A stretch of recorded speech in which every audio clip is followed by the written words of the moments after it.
Uncle Trump has. What?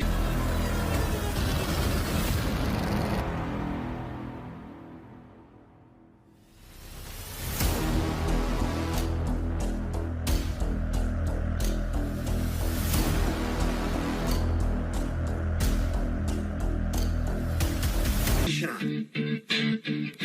One opportunity to stop the death of America. One moment with the freedom of interest. But what DC with, yo? Vivek's palms are sweaty, six big job.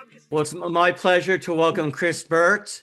Chris Birt has a long history of capturing what he calls tension spots around the world as a photojournalist.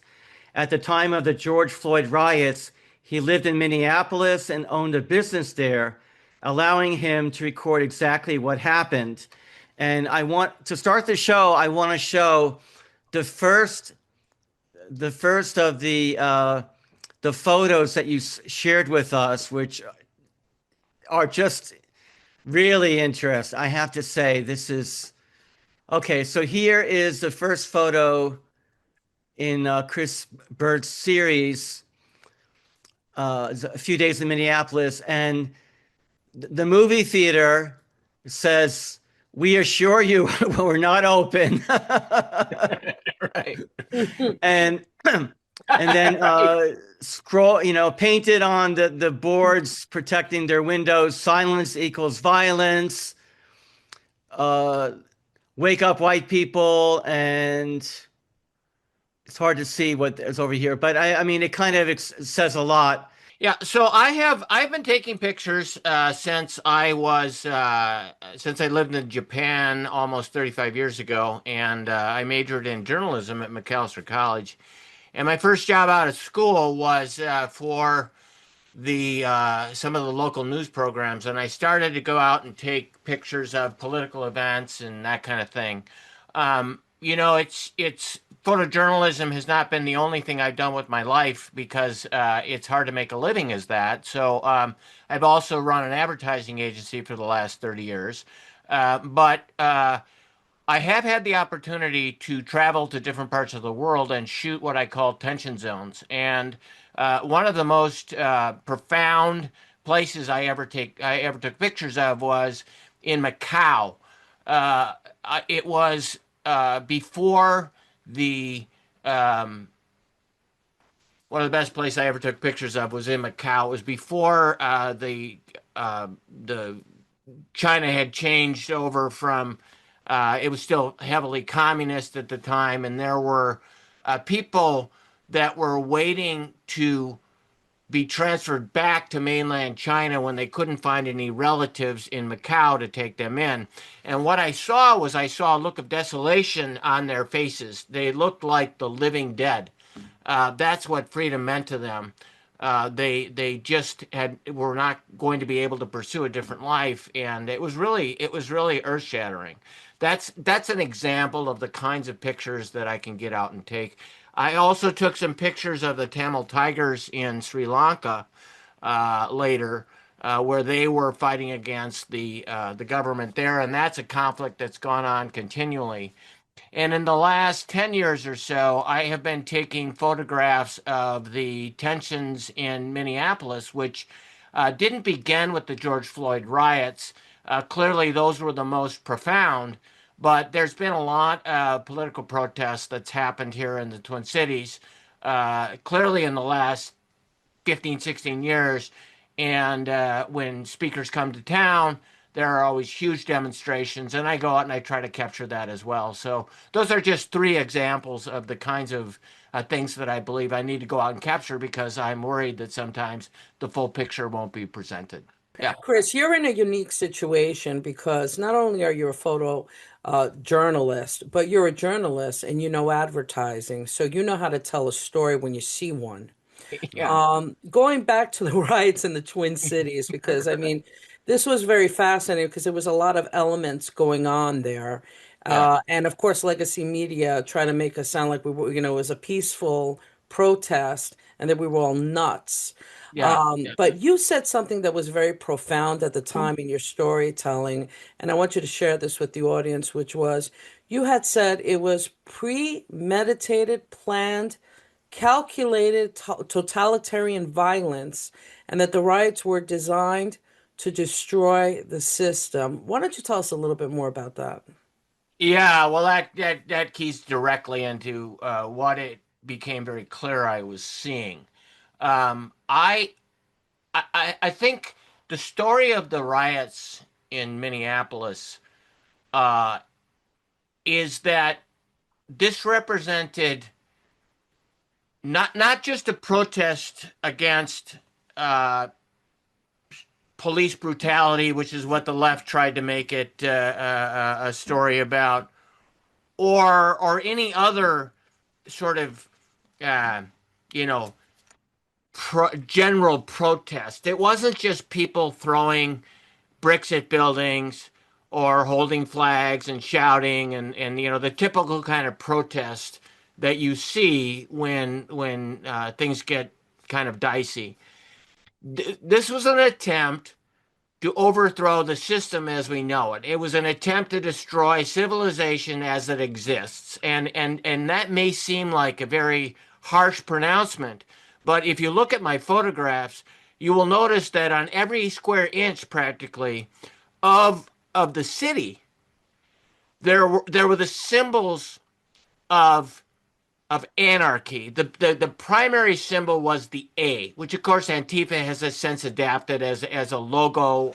People talked about my pictures and said, well, technically it's not, the logo for Antifa. I know that it is the logo of anti-fascism and the logo of anarchy.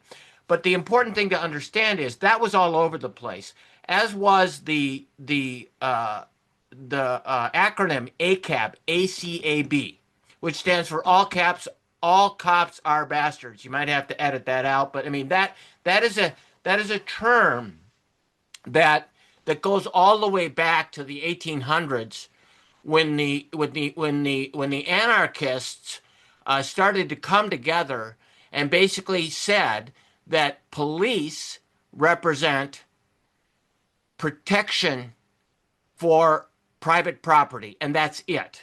So literally, their goal was if you eradicate the police, you will then be able to overthrow capitalism, because that's the only reason for the police.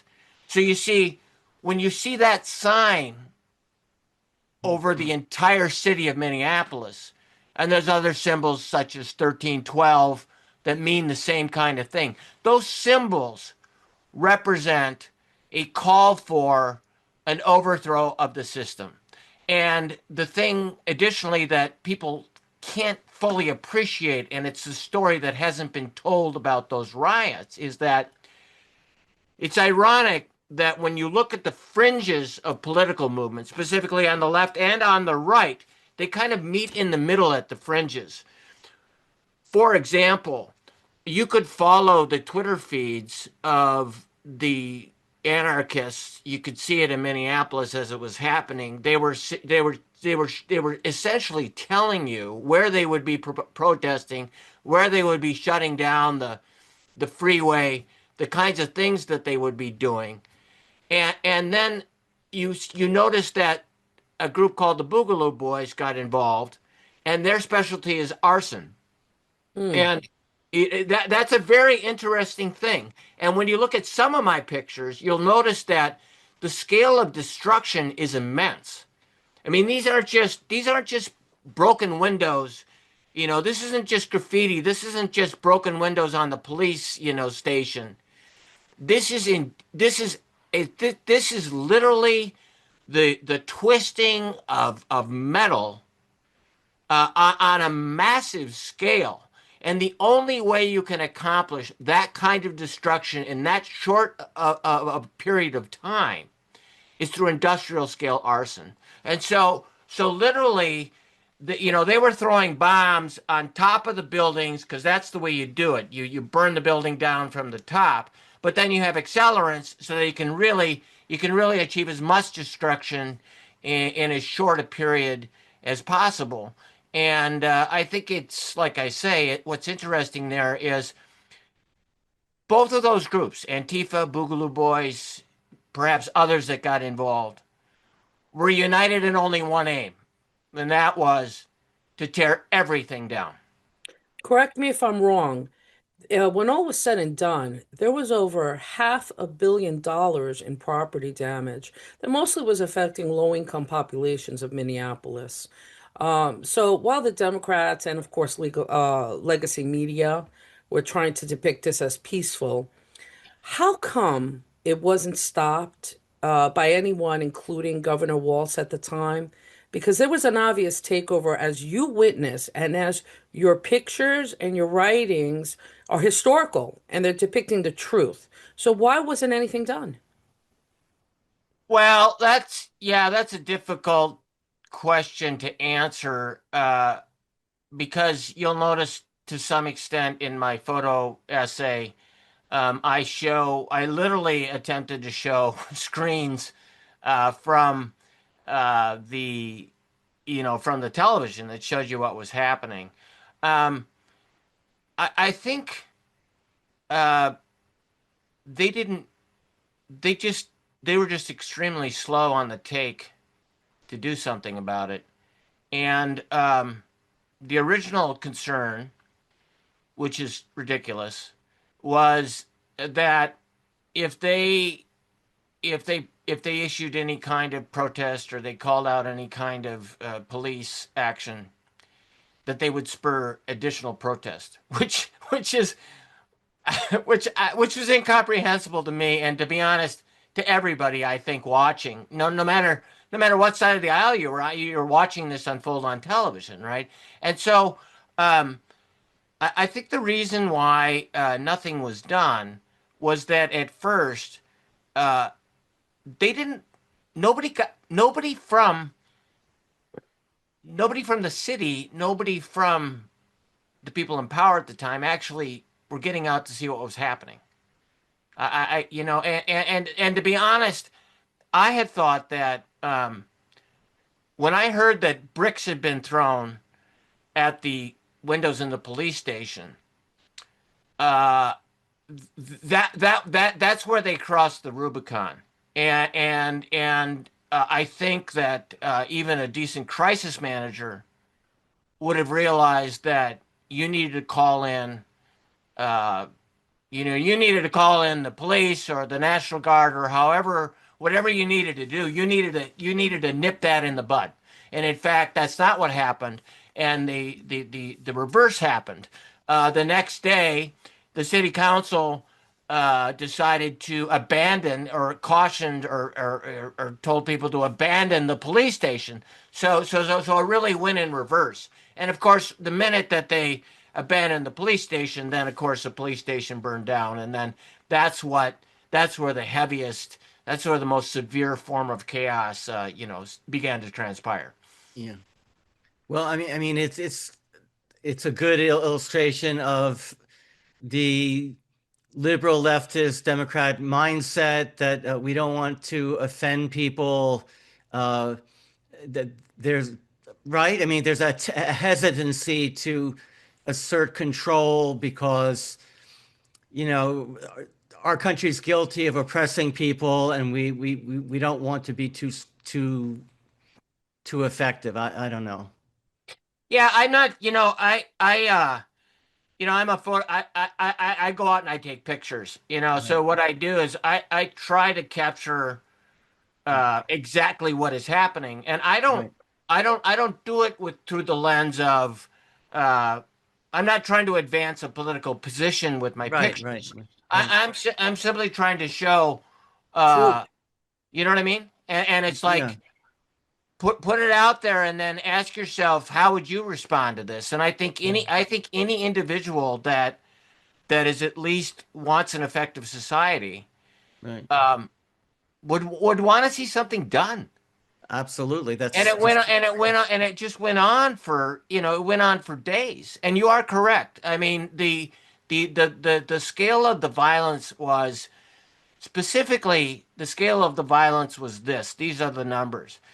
893 businesses were destroyed, or they were either damaged or destroyed. The destruction was well over $500 million by the most conservative estimates. And that is documented data. When Right. people have seen my pictures, they've said, you've said this. Do you have documentation? I do. Yes. That is at least the minimum of what happened. And so for $500 million of destruction to happen in 5 days, that alone just shows you Right. how the lack of an immediate response, it had real consequences. And the thing that bothered me the most, which bothered everyone, I think, no matter where they're coming from, Right. it fell on the poor. It fell directly on those who were least Right. prepared to, do something about it. And the corporations, they were able to, get their businesses back up and running. But a lot of these were small businesses. They didn't have insurance on their businesses or their buildings or whatnot. And it's been depressed for a great long time.